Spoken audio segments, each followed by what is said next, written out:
Hello friends, welcome back to Pink's Kitchen Tamil.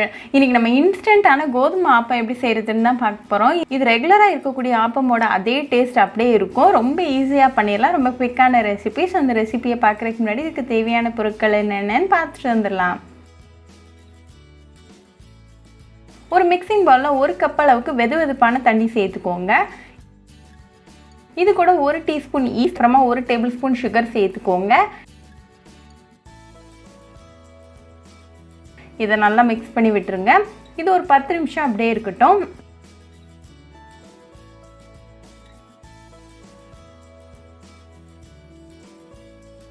இப்போ 10 நிமிஷத்துல east நல்லா ஆக்டிவேட் ஆயாச்சு. இதை ரெடியாக வச்சுக்கோங்க. இப்போ ஒரு மிக்சர் ஜாரில் 1 கப் அளவுக்கு சாதம், நீங்கள் பழைய சாதம் கூட யூஸ் பண்ணிக்கலாம்.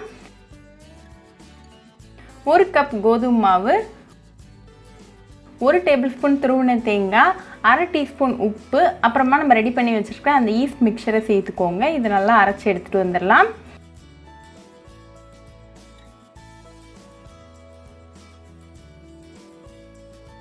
இப்போ இது ஒரு மிக்சிங் பவுலுக்கு மாற்றிக்கோங்க.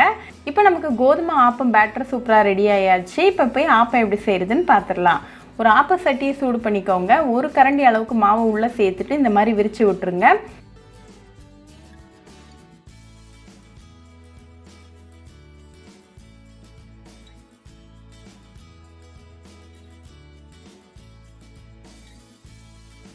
இதை ஒரு மூடி போட்டு க்ளோஸ் பண்ணிவிட்டு ஒரு 15 செகண்ட் வேக விட்டுறலாம்.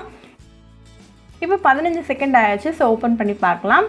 நம்மளோட கோதுமை ஆப்பெல்லாம் சூப்பராக வந்து ரெடியாக இருக்குது. ஸோ ரிமூவ் பண்ணிடலாம். இப்போ நமக்கு டெலிஷியஸான சாஃப்டான கோதுமை ஆப்பம் ரெடி ஆயாச்சு. இது நீங்கள் தேங்காய் பால் வெல்லம் அப்படி இல்லாட்டி சிக்கன் எக் மசாலா கூட சர்வ் பண்ணி உங்கள் ஃபேமிலி அண்ட் ஃப்ரெண்ட்ஸ் கூட என்ஜாய் பண்ணுங்கள். ரொம்பவே ஈஸி, டெலிஷியஸ் அண்ட் ஹெல்தியான ஒரு பிரேக்ஃபாஸ்ட் ரெசிபி. ஸோ கண்டிப்பாக இந்த இன்ஸ்டன்ட் கோதுமை ஆப்பம் ரெசிபி உங்கள் வீட்டில் ட்ரை பண்ணி பாருங்கள். ட்ரை பண்ணிவிட்டு எப்படி இருந்துச்சுன்னு எனக்கு கமெண்ட்ஸில் சொல்லுங்கள். இன்னொரு சூப்பரான ரெசிபியோட உங்களை வந்து பார்க்குற வரைக்கும் பாய் ஃப்ரெண்ட்ஸ். உங்களுக்கு இந்த வீடியோ பிடிச்சிருந்தா லைக் பண்ணுங்கள், ஷேர் பண்ணுங்கள், கமெண்ட் பண்ணுங்கள் அண்ட் மறக்காமல் சப்ஸ்கிரைபும் பண்ணிடுங்க. கூடவே பக்கத்தில் இருக்க பெல் ஐக்கானையும் கிளிக் பண்ணிக்கோங்க. அப்போ தான் நான் போடுற வீடியோஸ் எல்லாம் உங்கள் நோட்டிஃபிகேஷனில் வரும். உங்களுக்கு ரெசிபிஸ் இங்கிலீஷில் பார்க்கணுன்னா பிங்க்ஸ் கிச்சன் சேனலை பாருங்கள். சேனலோட லிங்க் நான் அந்த டிஸ்கிரிப்ஷன் பாக்ஸில் கொடுக்குறேன். மறக்காமல் செக் பண்ணுங்கள். இன்னொரு இன்ட்ரெஸ்டிங்கான ரெசிபியோடு உங்களை வந்து பார்க்குற வரைக்கும் பாய் ஃப்ரெண்ட்ஸ்.